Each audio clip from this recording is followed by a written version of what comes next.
Dhamangaon railway तालुक्यातील नाय गावातील एका शेतकऱ्याच्या शेतातील अख्खा ऊस जळून खाक झाला आहे। शॉर्ट सर्किटमुळे या ऊसाला आग लागल्याचे समजते। गावकऱ्यांनी ही आग विझवण्याचा प्रयत्न केला, मात्र आग विझली नाही व ऊस जळून खाक झाला।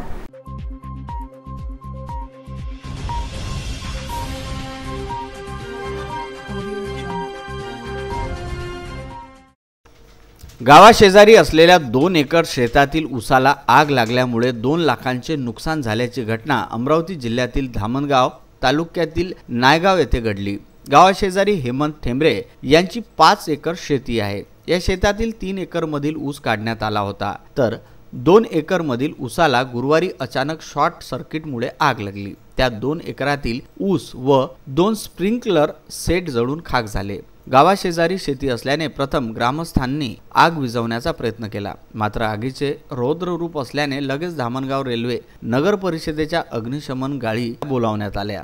ही आग नगर परिषदेचे किशोर बागवान, सचिन कट्टारमल, संतोष आतराम, प्रशांत रोकडे यांनी विझवली। शॉर्ट सर्किटमुळे लागलेल्या आगीने नुकसान झाल्याने वीज मंडळाने भरपाई देण्याची मागणी येथील शेतकऱ्यांची आहे। मेरे खेत में बिजली शॉर्ट सर्किट होने से गन्ने के खेत में भीषण आग लग गई। आग बुझाने में अग्निशामक की गाड़ी आने पर आग बुझाई गई।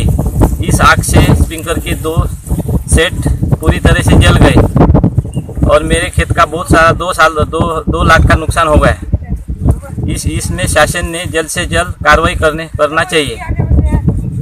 विदर्भ न्यूज करिता धामणगाव रेल्वे येथून सलमान खान।